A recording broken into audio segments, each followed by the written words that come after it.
Alma é essa coisa que nos pergunta se alma existe. Mário Quintana.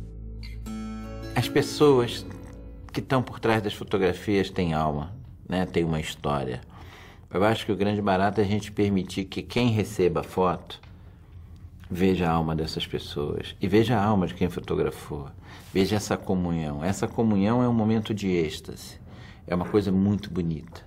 E para ela acontecer, você tem que estar despido de que não tem quem é o mais importante nesse processo. Cada vez era mais comungada, né? E quanto mais prazer você tem a estar fazendo o seu trabalho. Aí eu acho que tem uma alma. Você sente, inclusive, se tem intimidade na foto.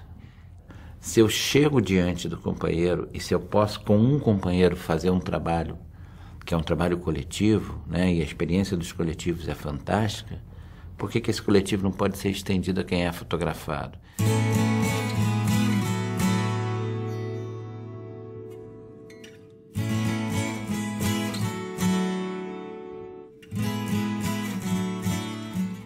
O José Medeiros me contou isso, essa história. Ele dizia: Walter, a fotografia que a gente faz é aquela que nos representa, é aquela que somos. Mostra o teu caráter, quem você é. Ele é o retrato de quem faz.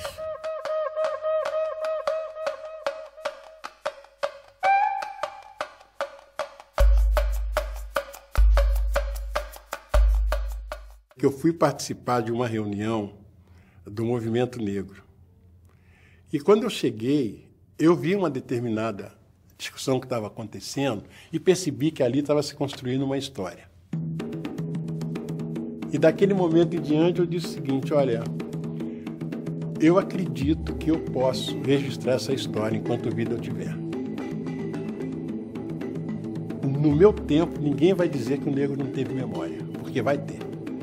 Isso era 72, 73.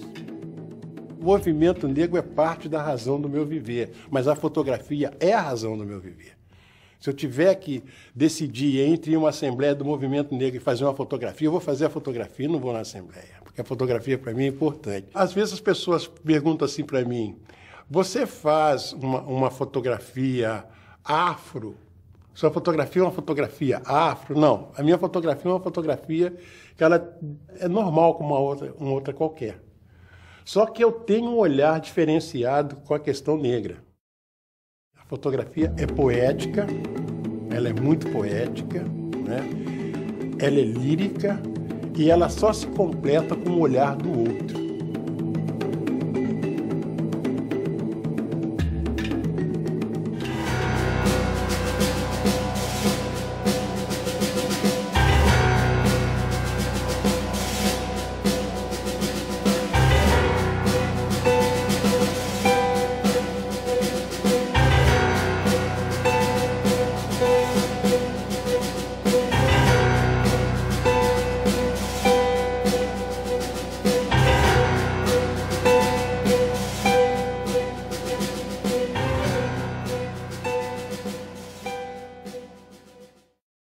Final dos anos 70, a realidade apareceu e mudou a fotografia brasileira. E aí o que acontece? Eu pegava a bicicleta, eu pegava a câmera, que era uma tipo Rolleiflex, mas era Valsoflex, e ia para a periferia da cidade fotografar. A minha fotografia foi aprendida na rua. Foi a busca incessante de quê? Eu não sei te responder. Cada momento, cada foto é um retalhinho. É um reencontro, né? Na realidade, é o autorretrato. Tudo que você faz, como fotógrafo, como cineasta, como o que for, você está fazendo você. Você está encontrando com um fragmento de você que está fora esses 40 anos de fotografia. Como era a sociedade que eu vivia. E eu tenho muitas coisas que hoje não existem mais. Por exemplo, as barracas de festa de Largo de Salvador, que é uma das coisas que deveria ser tombada, acabou. Aquilo é um crime inafiançável. Quantas coisas a gente está perdendo, rapaz? Então, a minha preocupação com relação ao que da fotografia, primeiro, é o encontro. Né? Segundo, é o respeito desse encontro. Todo esse universo de trabalho meu, eu fiz questão de uma coisa, principalmente esse universo afrodescendente. Eu tenho bibliografia, eu fiz questão de não ler absolutamente nada para que houvesse um encontro, o deslumbramento. Fé é uma coisa monumental. Fé remove realmente montanha, no bom sentido e no mau sentido. Entendeu? E outra, as pessoas se transformam, as pessoas se enfeitam pela fé, as pessoas matam pela fé, as pessoas salvam pelas fé, tudo é fé.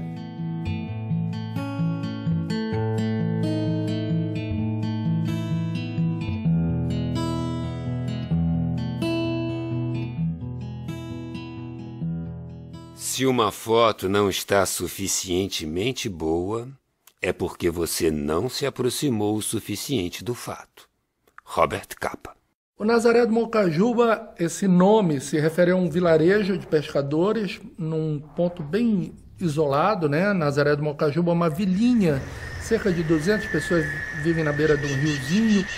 Eu comecei a fotografar muita geografia, a beleza do lugar, aí até que por fim eu começo a ser acolhido muito no interior, na intimidade das pessoas. Vem aqui, eu quero te mostrar uma coisa no meu quarto.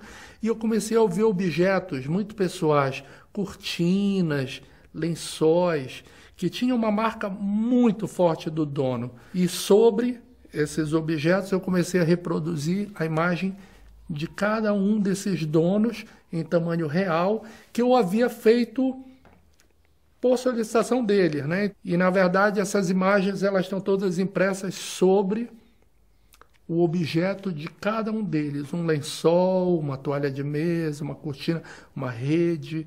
E aí, quando eu expus na vila para eles se mediam, eles riam, eles cheiravam o pano, que era muito legal assim ver esse momento. E aí eu passei a visitar de casa em casa, olhando onde estava o objeto, e era incrível, assim, a toalha de mesa não era mais uma toalha de mesa, a rede não era mais uma rede. Comecei na música com Pixinguinha, depois fui para as festas profanas, religiosas, carnaval, claro. Fui me transformando assim num fotógrafo antropológico, né? Trabalhando com os negros, do qual faço parte. A minha grande bagagem, a minha grande produção, 80% das minhas fotos são feitas com negros. Essencialmente o ser humano que me comove. Às vezes um aluno me diz assim, mestre, não vai fazer aquela paisagem? Eu fico olhando para ele, digo, cara, eu não me emociono com paisagem, acho que paisagem é para o desfrute. Você tem que sentar e ver com seus olhos, né? Ser um outro Ansel Adams. Não dá. A paisagem não é para você, não dá para você interferir, não dá para você botar a sua marca de olhar nela, está ali. Desfrute. Que eu até brinco às vezes que a fotografia para mim às vezes é um pretexto para esses encontros. O resultado da fotografia às vezes nem é tão importante para mim, assim, eu acho que ele é consequência desses encontros. Porque eu acho que o encontro, a minha relação com essas pessoas, a minha relação viajando por esses lugares, pelo sertão, enfim, é tão intensa que eu acho que a fotografia nem dá conta desse encontro. Fazer esse projeto foi todo o meu aprendizado. Eu aprendi fotografia fazendo esse livro, fazendo esse projeto. Na verdade, a obra ela é construída através desses encontros, né? E, nesse sentido, o meu encontro com o Juazeiro foi o meu encontro com a fotografia. Normalmente, a panorâmica ela é muito usada para paisagem, né? Ela já é uma câmera que já é o próprio horizonte, ela já é pensada muito para paisagem.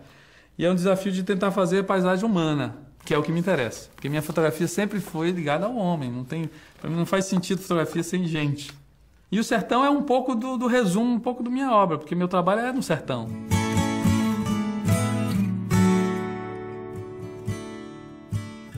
Tem uma história muito incrível do Ansel Adams, aquele grande fotógrafo, que ele fez uma exposição em Nova York, foi uma jornalista entrevistá-lo, porque ele só fotografava a paisagem e disse para ele que por que ele não botava uma pessoa na paisagem, que ela nunca via ninguém nas paisagens dele. Ele disse, não, tem 2 pessoas lá. Aí mostrou, aqui tem, mas aonde? Eu que fiz e você que está vendo.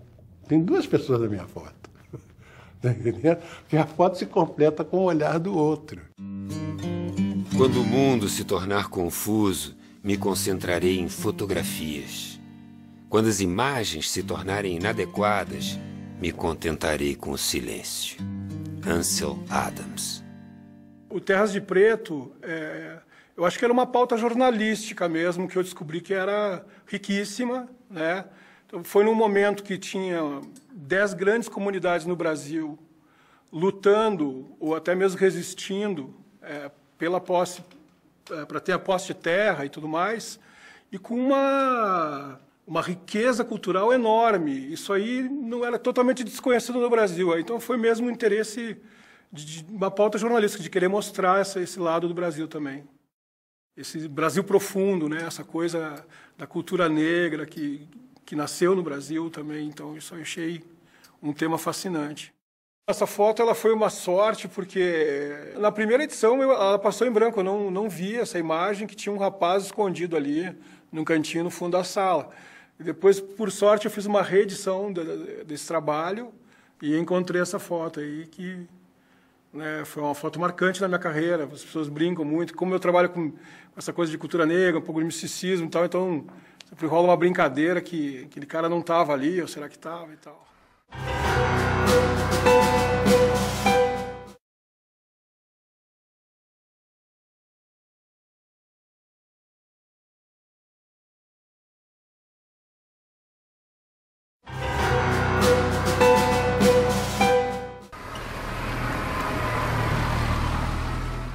Eu sou um fotógrafo andarilho, eu viajo sem parar todo mês, né? E geralmente para todas as regiões do Brasil. Eu comecei a fotografar esse universo das pessoas que vivem da estrada, e disso foi amadurecendo e se transformando num projeto que agora eu estou entrando de cabeça, eu estou cada vez mais engajado, né?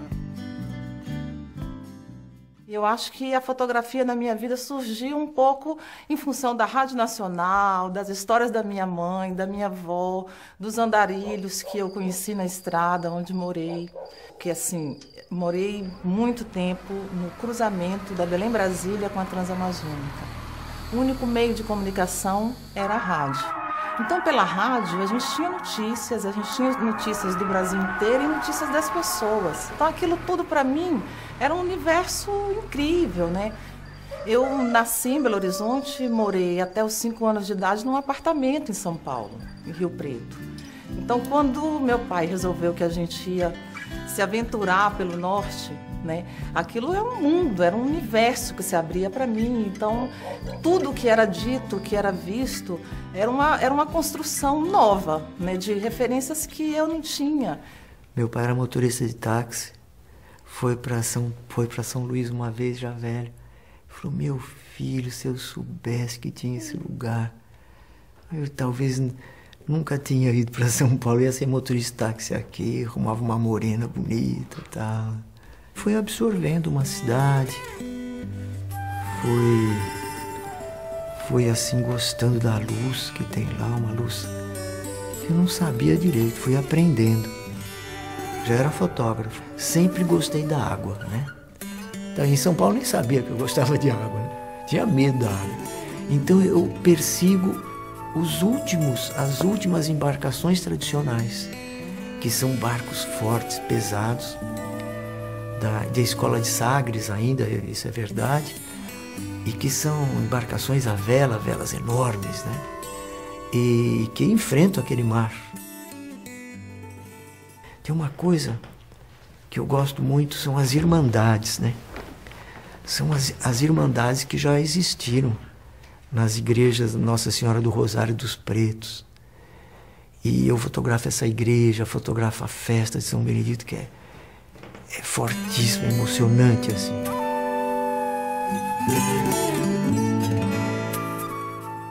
Eu ando muito fotografando sempre os tambores, o tambor de mina, e acompanho a Casa das Minas há 20 anos.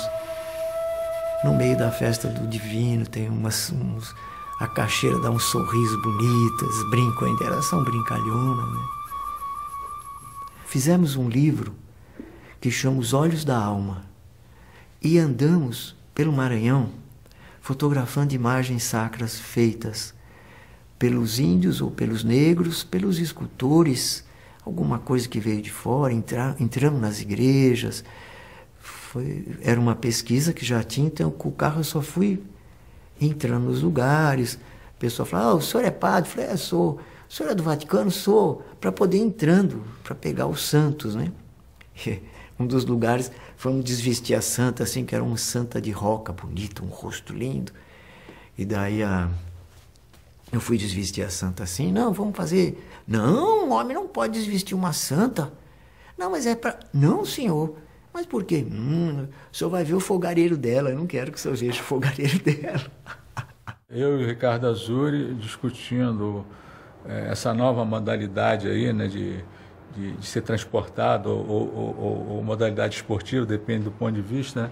O Marcelo era motorista da Fundação Rio, ali em Laranjeiras, né? E que ele surfava no ramal de Japeri. E aí nós procuramos o Marcelo, fomos conversar com ele, e o Marcelo nos disse que a turma dele, que surfava no ramal de Japeri, era o grupo melhor que tinha de surfistas de trem. E a gente foi ver por quê, porque o trem do ramal de Japeri não tinha a calha nas laterais. Porque quando o surfista de trem se desequilibrava, ou tomava um choque, era o pior que podia acontecer, né? Ele se apoiava na calha, né? E não era projetado no chão. E o ramal de Japeri era sem calha. Perdeu o equilíbrio, está no chão, né? Fui eu e meu repórter para a madrugada para tentar descobrir o perfil dos surfistas de trem.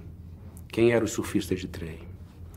E eu fui para o fundo da plataforma, com a máquina embaixo dentro do casaquinho de couro. Entramos. E esse grupo eram todos office boys. Trabalhavam todos no mesmo prédio. Aí eu virei pro cara assim e falei, pô, meu irmão, dá pra mim subir aí? Isso foi em 94. Ele falou, pô, qual é, tio? Pô, aí ficou assim, tipo assim, pô, qual é? Tu vai querer subir? Aí eu falei, pô, tô. Aí eu fiz assim, dei a máquina. Aí ele pegou a máquina, né? Aí no que ele pegou a máquina, eu falei, o que eu faço? Eu falei, bota o pé aqui na janela e me dá a mão. Botei o pé na janela e, puf, na mesma hora já estava caído dentro do... Aí eu percebi que onde eu estava, na canaleta, não era tão perigoso. Era menos perigoso do que quem vai na porta aberta. O perigo é que eles vão em cima do trem, driblando a fiação. Esse que é o perigo. Na realidade, tinha uma coisa além da própria... Claro que a origem são os trens superlotados, né? Senão eles não subiam. E eu fui sentadinho numa canaleta e falei assim para a repórter, me pega daqui a 3 estações. Gritei assim para Thaís. E foi um passeio, né? Foi um passeio. O meu medo era acontecer alguma coisa com eles, né? Porque ao mesmo tempo também que eu subi, eles meio que começaram a tentar fazer... E eu, para aí, cara, senta aí, senta aí, senta aí.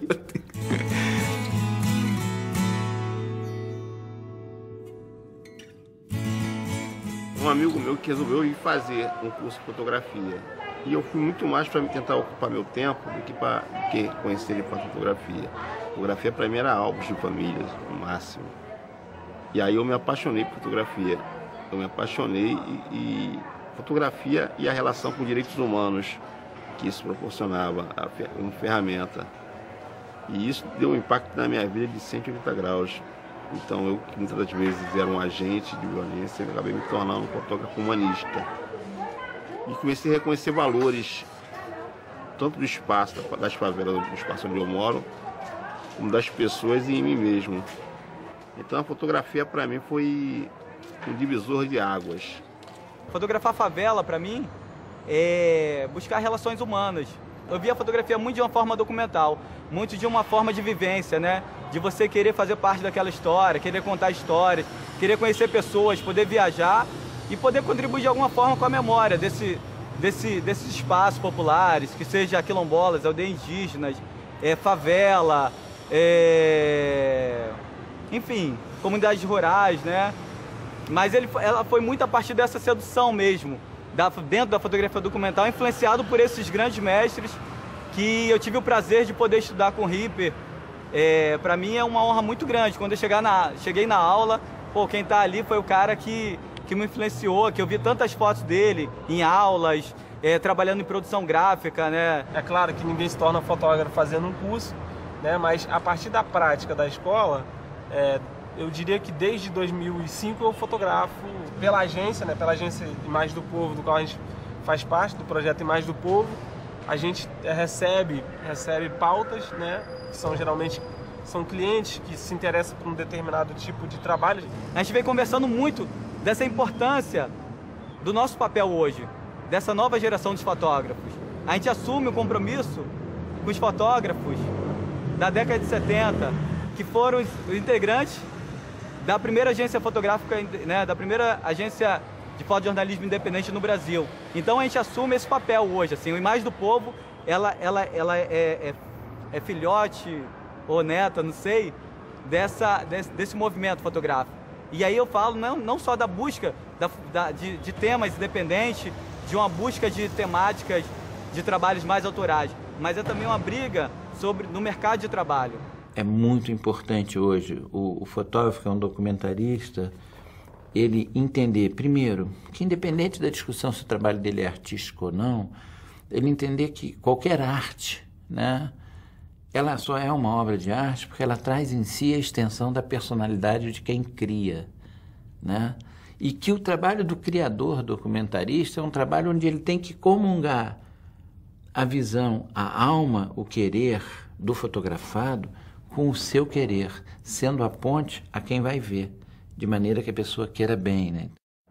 A minha proposta de vida é colocar a fotografia a serviço dos direitos humanos, então eu trabalho na área dos direitos humanos. Eu fui aprendendo com o correr do tempo que em todos os espaços onde a gente vai, pulsa uma vida tão fantástica e com tantas belezas como as nossas.